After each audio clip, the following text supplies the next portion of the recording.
Hi, my name is Daniel Allen Wiggins. I'm 24 years old. This year I'm going to be halfway to 50. I was born in Virginia Beach, and when I was 3, I moved to St. Louis, where I currently live. I'm an electronics technician. I own a cat. So I sort of have a kid, but I don't really have kids, and I'm not married. So I'm single. When I was training in October, I ripped my psoas muscle in half, and the nerve damage made it so that I couldn't activate any part of my quadricep. That made it so I pretty much stopped training right then and there. For the first month or so after the injury, I still couldn't move my leg barely, and I had to get around on crutches. I could slowly start to activate this muscle, but it didn't really do anything. And when I was thinking to myself that I could probably train upper body, anything I did would make the psoas muscle that was torn in half just hurt that much worse. So I couldn't train anything at all. After about 2 months, I started to get more movement back, and I didn't have to use the crutches anymore. But I still couldn't train. About 3 months after my injury, I started training lightly again, and my legs at about 80% of what I used to be able to do. A lot of the things I've recently been training have to do with balance or upper body strength or something that I might see on the course. So you're going to see a lot of slacklining, and you're going to see a lot of climbing. And you're also going to see a lot of things that have to do with the upper body. To help with the strength on my leg and to help with balance, I played around on the slackline a lot.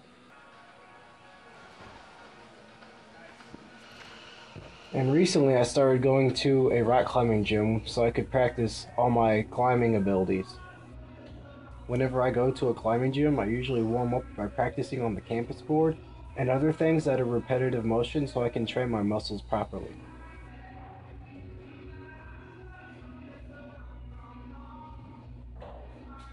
Things like the campus board tend to work really well when I'm trying to train things that are repetitive because it's like the cliffhanger.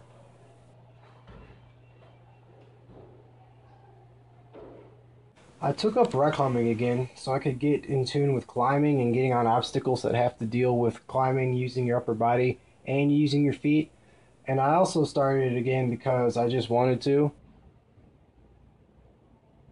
Since I recently just picked up climbing again, after I warm up, I tend to boulder more and not use climbing shoes, so it will relate closer to what I would be doing on the course.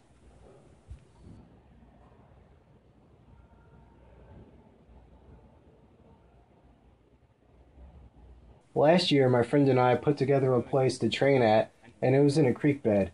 It was really good to train at because we were able to build pretty much whatever we wanted, but since it was in a creek bed, it was open to the elements. After a bunch of floods happened, a lot of the stuff washed away, and a lot of the wood we used for like cliffhanger and all the other stuff dry rotted and it's not stable anymore. So a lot of the spots aren't usable. Plus the rope swing that we had that was made out of a vine eventually fell and is not usable anymore. So now when I train, I have to be more creative with how I train.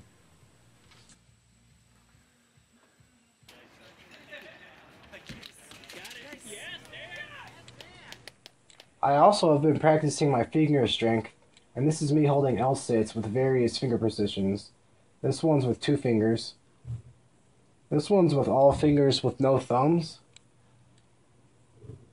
This is me just doing thumbs only. And this is just a frog stance. And eventually I'm going to be able to hold a planche, but I'm not there yet.